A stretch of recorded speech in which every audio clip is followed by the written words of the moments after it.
Pregunta primero, hepatitis B, C. Yo sé que hay una A también, pero el origen, ¿por qué le han puesto esos nombres? Mira, en primer lugar, la gente piensa que hepatitis, el término hepatitis quiere decir inflamación del hígado. La gente piensa que todas las hepatitis son virales, pero en realidad hay hepatitis, vamos a hablar hoy de hepatitis virales, Exacto, hepatitis B, exacto. pero hay hepatitis medicamentosa, porque el Exacto. término hepatitis en realidad es inflamación. Inflamación del hígado. Inflamación del hígado, gastritis, inflamación del Del estómago, colitis del colon. O sea, el término itis es inflamación. Entonces tú puedes tener hepatitis por virus, que es lo que vamos a hablar hoy, virus A, virus B, virus C, y hepatitis por medicamentos, lo que llaman hepatitis medicamentosa, que lo puede producir el acetaminofén, que es un medicamento que se usa muy Para el dolor de cabeza y para el para la dolor de fiebre. cabeza, para la fiebre. Muchos medicamentos que se utilizan para la resaca también tienen acetaminofén.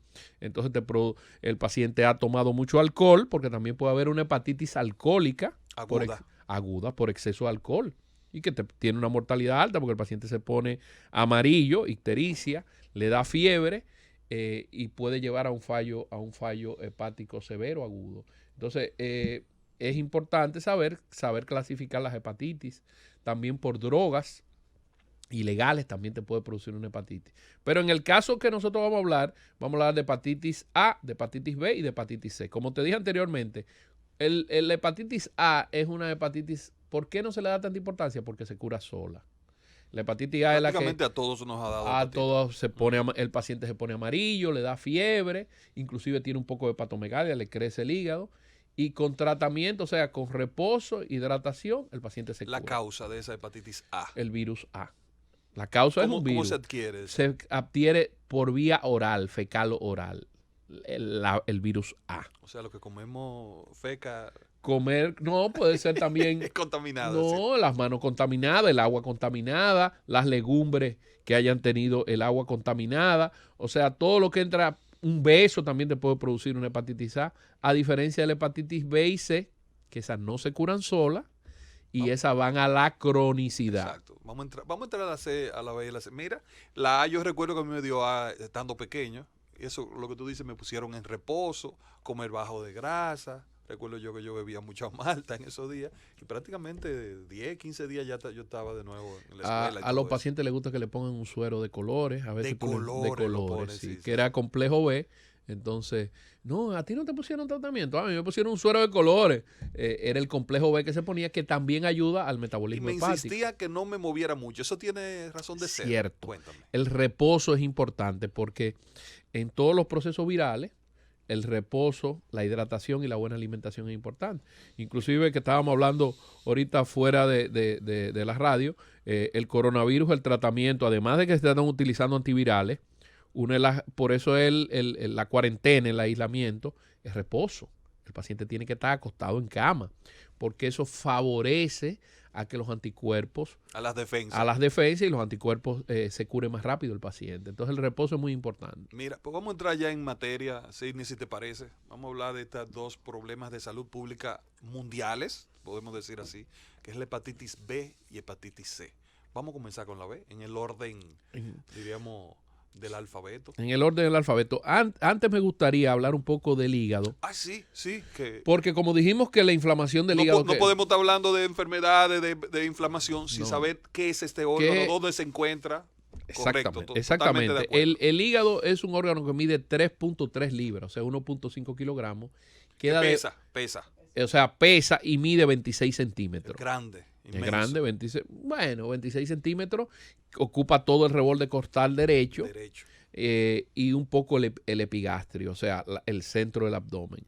Y fíjate que pesa 3.3 libras, que es un peso importante. O sea, que podemos decir que el hígado, parafraseando a mi hermano Héctor Guerrero, el hígado se encuentra debajo del costillar derecho. Exactamente. Todo ese costillar de ahí derecho es la víscera, diríamos, sólida más grande. Más grande. Y no solamente eso. ¿Cuál es la función del hígado? El hígado tiene más de 500 funciones. ¿Cómo va a ser? Sí. 500 funciones. Eso es más importante que el cerebro y que el corazón. Es que nadie puede vivir sin hígado. Nadie puede vivir sin hígado. Nadie puede vivir sin corazón. Exacto. Nadie puede vivir sin cerebro. La ventaja es que el hígado ya hay trasplante de hígado. Vamos interconectando todo para no Porque pelear. en realidad el hígado tiene 500 funciones. Y el hígado es un órgano que tiene lóbulos. Se divide, el ligamento falciforme lo divide en lóbulo izquierdo y lóbulo derecho. Tiene un lóbulo caudado o de Spiegel y tiene el lóbulo cuadrado. O sea que se divide en 4 lóbulos por el ligamento falciforme. 4 partes, exacto. Y está cubierto de un tejido del peritoneo que cubre el hígado. El hígado tiene esa cubierta. Una pregunta. Aquí no vamos a tener el tiempo de hablar de las 500 funciones. No. Pero yo quiero que tú me desgloses, aunque Sí, sea sí. 4 o 5 de las más importantes Sí, para que mira, las personas se ubiquen. En primer lugar, como dijimos anteriormente, ese peritoneo se llama cápsula de Gleason. El hígado, las funciones principales son, número 1, la formación de sustancias de coagulación, los factores de coagulación, el 2, el 5, el 7, el fibrinógeno. O sea, la sustancia de coagulación es que cuando uno se corta, si la cortada no es muy profunda, y hasta la misma profunda, ¿entiendes? El cuerpo es capaz de detener esa hemorragia y que tú no te vayas en sangre. Exactamente, las personas que sufren del hígado, que tienen una enfermedad hepática, sangran muy fácilmente. Entonces es una función importante del hígado. Seguimos. Junto con el fibrinógeno, que es como lo que hace que tapona la herida, como tú bien dijiste. En segundo lugar, el hígado produce bilis. La bilis es para la emulsión, para la digestión de las grasas. Pero también la gente no sabe que el hígado, además de eso, es el principal reservorio de vitaminas, las vitaminas liposolubles, la A, la D, la K. Hay un sitio del hígado que se llaman las células estrelladas o células de Hito, donde se acumulan esas vitaminas. O sea, se guardan ahí. Se guardan ahí, pero el problema es que cuando se enferma, esas mismas células estrelladas es lo que se produce la fibrosis hepática, cuando el hígado produce colágeno y el hígado se pone duro. Entonces en esas células estrelladas, que es el reservorio, es donde se acumula la vitamina. Además de eso, el hígado tiene una función importante, José, que es convertir el glucógeno en glucosa y convertir los aminoácidos en glucosa. O sea, que todo lo que entra al organismo lo convierte y lleva la glucosa a la sangre. Y además de eso, filtra todos los tóxicos. Es como yo le digo siempre a los pacientes, como la trampa de grasa, porque además que filtra los tóxicos, filtra las grasas y produce colesterol y triglicéridos. Por eso la gente dice, es que mi hígado produce colesterol y triglicéridos. El hígado produce colesterol y triglicéridos siempre y cuando no hay un exceso de colesterol y triglicéridos, porque no debería pasar a la sangre. O sea, el hígado de por sí produce el colesterol, es para hacer la bilis, para la digestión de las grasas. De la grasa. Pero cuando hay un exceso, ese colesterol pasa a la sangre. O cuando el hígado está enfermo, no puede colar esa grasa. Entonces, esos son factores importantes que la gente debe saber. Y otro factor importante es el metabolismo del alcohol. O sea que es un órgano de extrema importancia. Es un laboratorio. Es un laboratorio. Del organismo. Tiene una enzima que se llama la deshidrogenasa alcohólica, que es la que metaboliza el alcohol y la convierte en una sustancia totalmente inocua. El amonio, que es una sustancia súper tóxica que va al cerebro, lo convierte en urea y se pierde a través de la orina. Fíjate que la bilirrubina, que también sirve para formar la hemoglobina de la sangre, el hígado la metaboliza y también la reduce en la sangre, o sea, la vierte a la sangre y la desintoxica. Pero si el hígado está enfermo, entonces esa bilirrubina intoxica el cuerpo. Fíjate todas las funciones que tiene el hígado. Bueno, ya desglosamos, señores, la anatomía, la función del hígado para que la gente se ubique, ese gran laboratorio de nuestro organismo, el hígado, metaboliza, o sea, guarda vitaminas, ya ustedes vieron lo importante. Ahora vamos al asunto, a lo que nos trae hoy. Vamos a comenzar con hepatitis B. Signy, repítele de nuevo al pueblo, ¿cuál es la magnitud del problema de la infección por hepatitis B? Sí, estamos hablando de que hay 257 millones, según la cifra del 2015 de la Organización Mundial de la Salud, contaminados con hepatitis B. Y de esos 257 millones, hay 800,000 muertes al año. A pesar de la vacuna de la hepatitis B, que ha disminuido mucho la hepatitis B en los países desarrollados, sigue siendo un problema de salud pública. ¿Cómo se me pega a mí una hepatitis B? Bueno, en la vía de transmisión de la hepatitis B es parenteral, o sea, sangre, material quirúrgico, por eso fue que te dije, hoy hablan los cirujanos. Sí, sí. Bueno, el material quirúrgico es una vía de transmisión de la hepatitis B. Hablamos de la A, es por algo que tú comiste contaminado. Exactamente, ¿okay? O saliva.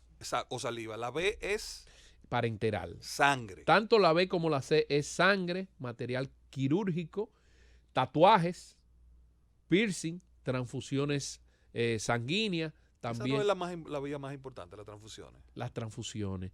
Supuestamente. En algún momento. Supuestamente eran pacientes de riesgo a partir del año 1992. Todos los pacientes que habían sido transfundidos a partir del año 1992. Pero en los países subdesarrollados todavía nosotros no hemos logrado controlar las 100% transfusiones seguras. Exactamente. Exacto. En los países desarrollados, las drogas intravenosas es la principal causa de transmisión. Los utilizadores de drogas intravenosas. También las cánulas que se usan, que comparten para la aspiración de cocaína, también es una vía de transmisión. Tanto es así que en los Estados Unidos y en Europa, los pacientes adictos a las drogas endovenosas le dan la jeringa estéril para que la usen, para evitar la contaminación de la hepatitis B y de la hepatitis C y del HIV.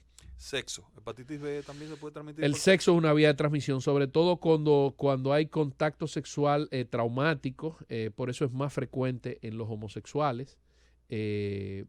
Pacientes de riesgo, las cárceles también.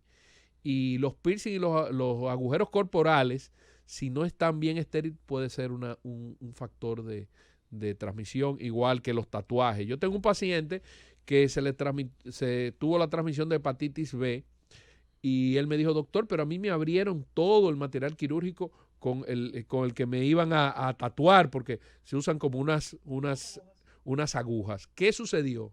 La tinta no la cambiaron. Entonces, si cambiaron el material y se utilizó la misma tinta, es una vía de transmisión. Pedicure, manicure, por eso yo siempre hago hincapié que lleven eso es muy importante, eso tú acabas de decir. Que lleven su propio utensilio. Oigan nuestras chicas, Y los chicos también, porque yo me hago los pies porque a mí se me entierran las uñas. Ah, bueno, pero por eso, pero no me venga tú a mí que tú te haces pedicure y manicure. Yo me hago mi pedicure y mi manicure. Sí, porque hay un problema de que se me entierran. Okay. Pero todo el mundo debe llevar su material, tanto para cortar las uñas y eso. O sea, que cada quien utilice su propio material y que con alcohol lo limpie en su casa. Exactamente, porque eso, los tratamientos de canales, los tratamientos odontológicos, nosotros siempre, cuando yo fui presidente de la Sociedad Dominicana de Gastroenterología, hicimos una campaña y tratamos de incluir a los odontólogos, porque es una vía de transmisión el material, sobre todo los tratamientos de canal que son profundos, porque muchas veces se cree que es poco invasivo, pero también entra directamente a las encías y es una forma de transmisión. O sea, que hay muchas vías de transmisión. ¿Cómo una persona se da cuenta que se acaba de infectar? Es igual que la hepatitis A, que hay fiebre, tú te pones amarillo, o el que se infecta por hepatitis B necesariamente no se da cuenta de una vez. Ese es el gran problema, que el 80% tanto de la hepatitis B como de la hepatitis C son asintomáticos. Hay un 20% en la hepatitis B que son sintomáticos y hay un 30% en la C. Produce los mismos síntomas. Ictericia, que es que se pone amarillo, coluria, que la orina se pone oscura, fiebre, hepatomegalia, o sea, tú palpas el hígado. Que usualmente no se palpa. No se palpa. Hay una alteración anatómica que es el lóbulo de Riedel, que hay alguna gente que tienen ese lóbulo que tú lo puedes palpar en el reborde costal derecho y confundirlo con una hepatomegalia, pero no es lo habitual. Exacto, no. O sea, es un lóbulo extra que tiene el hígado aparte de los. Pero la mayoría de hepatitis, entonces tú te puedes infectar y tú no te das cuenta que te infectaste. Exactamente. Entonces, eso lo hace más problemático. Y normalmente ese 20% que tiene síntomas, el organismo reacciona y se cura. El 70% que es asintomático, el sistema inmune no logra combatir. Porque ahorita cuando hablamos también de la función del hígado, el hígado tiene una célula que se llaman las células de Kupffer, que esas células de Kupffer son macrófagos, para que la gente entienda, se comen las bacterias y se comen los virus. Cuando no puede combatir esto, por eso es que tanto los niños como los ancianos tienen la inmunología más baja, los factores de defensa, y son más fáciles de contaminar. Entonces, cuando no puede contrarrestar el virus, entonces se forma lo que se llama una hepatitis B crónica. Crónica quiere decir que tiene más de 6 meses de evolución. ¿Y cuál es el problema de eso, doctor José Ramírez? Todas las conferencias, yo siempre le digo a mis estudiantes, a los cirujanos nuevos, con el tema yo soy miembro del Colegio de Cirujanos, siempre que tú asistes a una conferencia, dicen los expertos que tú solamente captas el 30%, el 60% se te va ya a las 2 horas, pero siempre queda algo, siempre queda. Mira, por ejemplo, acabo de aprender ahora mismo que en las hepatitis B y C, las que son sintomáticas, o sea, las que la persona tiene la fiebre, son las que el cuerpo reacciona, son las que se curan. Por supuesto. Importantísimo información para los médicos jóvenes y para los médicos generales también y de atención primaria. Importantísimo. Entonces, yo quiero que tú me digas, Signy, ahora. Está bien, lamentablemente se afectó un paciente de hepatitis B o C. Pero dime qué va pasando en ese hígado, por qué es tan peligrosa, por qué algunas desembocan en cirrosis, por qué algunas desembocan en cáncer. Bueno, veme desglosando, ¿qué sucede? Suceden una serie de transformaciones, sobre todo a nivel hepático. Tú sabes que el hígado, ahorita cuando hablamos de la macroscopía del hígado, pero el hígado, además de eso, tiene hepatocitos, tiene sinusoides. Los hepatocitos son las células del hígado, tiene células estrelladas, que ya hablamos anteriormente. Ese virus comienza a hacer lo que se llama replicación viral. La replicación viral, mencioné, doctor José Ramírez, los otros días, quiere decir que el virus crece. Entonces, esa replicación viral hace que haya cierta fibrosis dentro de las células estrelladas. Fibrosis que se pone duro. Entonces, evoluciona a lo que llama una cirrosis hepática. Entonces, el hígado comienza a producir nódulos de regeneración para defenderse. Y entonces se pone duro, y entonces todas esas funciones que nosotros hablamos anteriormente se pierden. La bilirrubina sube porque el paciente se pone amarillo. El amonio sube, te puede llevar a una encefalopatía, para que la gente entienda. Pierde lo primero que yo hago cuando veo a un paciente con una cirrosis hepática, le pregunto quién es el presidente de la República, o qué día estamos y qué mes. Yo tengo pacientes que me han dicho qué día estamos y qué mes, cuando le pregunto lo del presidente de la República, fallan. Entonces ahí tú te das cuenta que hay una desorientación en tiempo y espacio. Eso es típico cuando sube el amonio. Muchos de estos pacientes ya hacen ascitis, que cuando el abdomen se llena de líquido. Si tú le preguntas ahora mismo a una persona y te contesta que es Luis Abinader, no está muy lejos de la realidad. Bueno, yo estoy en ciencia, ustedes están en política. Está bien, pero está bien. No está muy lejos de la realidad. Mira, y todo el que le dé hepatitis B entonces llega a cirrosis. Hay un 30% que llega a cirrosis. 30 es un mucho. 30%. Y de ese 30% hay un 20% que evoluciona a cáncer de hígado, hepatocelular carcinoma. O sea que del 30, un 20%. Estamos hablando que un 3 o un 4% llegan a cáncer. Entonces es un problema real. Entonces vamos primero quizás a tocar, prevención. Ya tú hablaste de las causas, cómo tú te puedes contagiar de esta enfermedad. Ubíquese, prevenir, tratar de cuidarse, pero existe ahora, de hace varios años, algo que tú mencionaste ahorita, que es una vacuna. Una vacuna. El esquema de vacuna. ¿Quiénes debemos ponernos esa vacuna? Todo el mundo debe ponerse la vacuna. Inclusive hay un esquema de vacunación en salud pública, que el niño al nacer se pone la primera dosis al mes y a los 3 meses. Antes se hablaba que la vacuna de la hepatitis B solamente debíamos ponernos los médicos, los que teníamos contacto. Inclusive cuando salió la vacuna de la hepatitis B, yo me acuerdo que yo fui de los primeros que me puse mi dosis de hepatitis B allá en los años... Yo me la puse también. En los años 90, tú estabas muy joven. Sí. Pero se puso la vacuna en la hepatitis B. Pero ¿qué pasa? Se generalizó porque la prevalencia y la incidencia en República Dominicana es muy alta de hepatitis B, más alta que la C. Entonces, ¿cuál es? ¿Tú dirías que en el Caribe, en el mundo, somos de la prevalencia más bueno, altas? Lo que pasa es que la prevalencia en el Caribe es alta.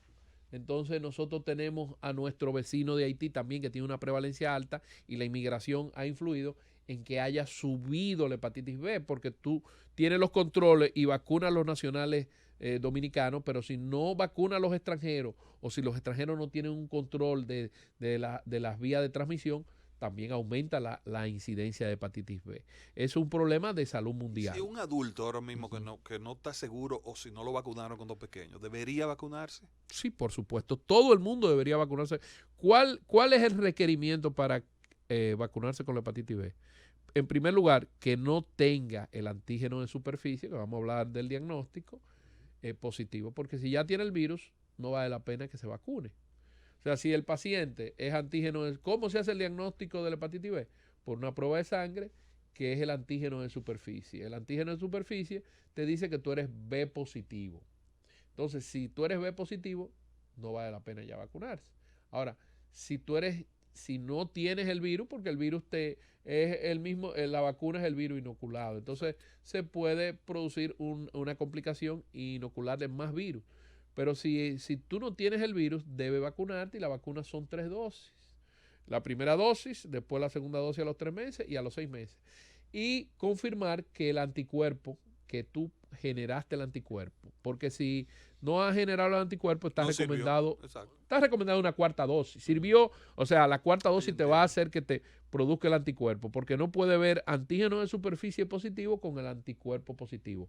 Generalmente, cuando se hace el diagnóstico, el antígeno de superficie desaparece y aparece el anticuerpo. Solamente en el periodo de ventana que está desapareciendo el antígeno, para que la gente entienda, el antígeno es el virus en la sangre, y todavía no ha aparecido el anticuerpo, entonces el antígeno HCIgM es lo que te hace el diagnóstico. Es un poco complicado pero es bueno que la gente entienda que con un simple examen de sangre y si está negativa la hepatitis B, puede vacunarse. Y son 3 dosis. Ya tenemos el paciente diagnosticado, Signe. Signe Espinosa, gastroenterólogo. Estamos hablando hoy de hígado, estamos hablando de hepatitis B y C.